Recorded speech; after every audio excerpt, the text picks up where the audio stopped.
Hi అండి, ఈరోజు vegetable biryani చేస్తున్నాను. దానికి కావాల్సిన ప్రాసెస్ చూసేద్దాం. ముందుగా ఒక స్పూన్ నెయ్యి వేసుకున్నాను, అలాగే కొంచెం ఆయిల్ వేసుకోవాలి.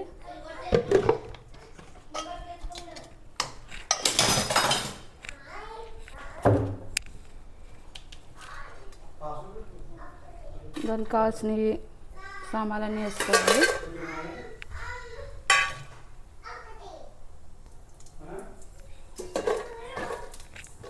చూడండి, కొంచెం వేయించాలి. ఒక 2 నిమిషాలు వేయితే సరిపోతుంది.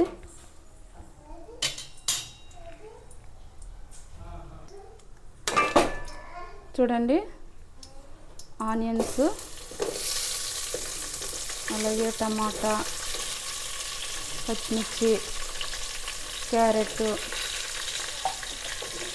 బంగాళదుంపలు కూడా వేసుకోవాలి. ఒకసారి మొత్తం కలపాలి.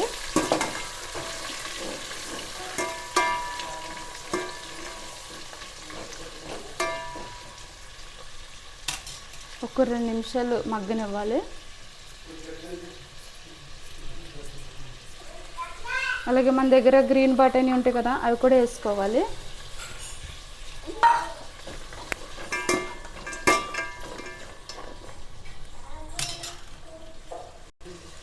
నేను ఒక 2 గ్లాసులు రైస్ తీసుకుంటున్నాను, సో 4 గ్లాసు వాటర్ వేసుకోవాలి.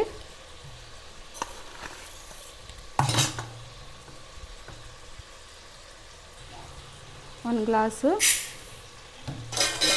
అలాగే మనకి 2 గ్లాసులు కాబట్టి కొలత వేసుకోవాలి. 2 గ్లాసు రైస్ తీసుకుంటే 4 గ్లాసు వాటర్ తీసుకోవాలి. ఒక స్పూను సాల్టు,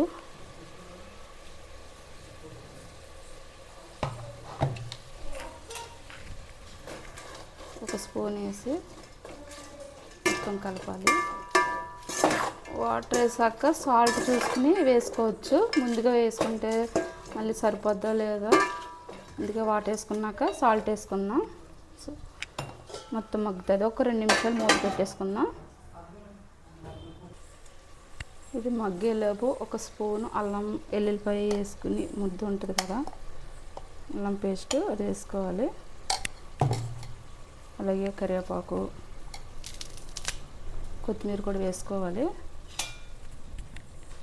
ఒకసారి మొత్తం కలిపేసుకోవాలి.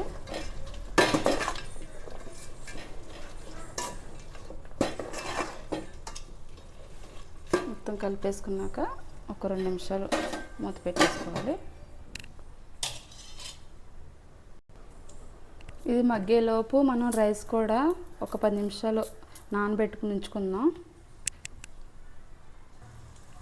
ఇప్పుడు మూత ఓపెన్ చేసి చూద్దాం. బాగుంది, మంచిగా కుక్ అయింది. సో ఒకసారి మొత్తం కలిపేసి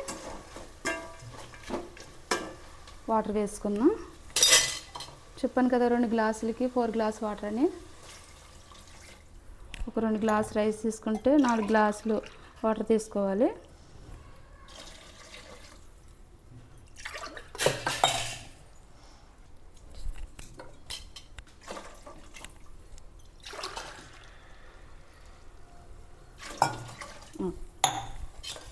ఒకసారి మొత్తం కలిపేసుకున్నాక మనం ఉప్పు చూసుకుని మూత పెట్టేసుకుందాం. ఎసరంతా బాగా మరుగుతుంది. మూత పెట్టేసుకుందాం. ఒక 5 నిమిషాలు మూత పెట్టేసుకుందాం. చూద్దాము. ఇప్పుడు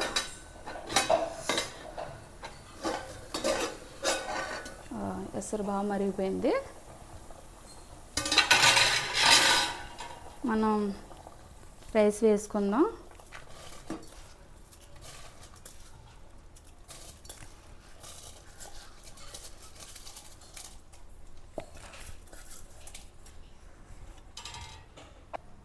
రైస్ వేసుకున్నాక ఒక్కసారి కలుపుదాం, అంతే, ఎక్కువద్దు. ఒక్కసారి అలాగే మూత పెట్టేసుకున్నాం. చూద్దాం, మూత తీసి. ఓకే, అలాగే మన దగ్గర జాజికాయ పౌడర్ వేసాను, కొత్తిమీర,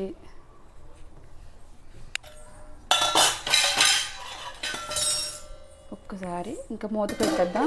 మంచిగా కుక్ అయి ఉంటుంది. ఇంకా సిమ్లో పెట్టి కుక్ చేద్దాం. ఫైనల్గా నెయ్యి వేసుకుందాం. చాలా బాగుంటుంది. ఇంకా ఎంతో టేస్టీ అయిన వెజిటేబుల్ బిర్యానీ రెడీ అయిపోయిందండి.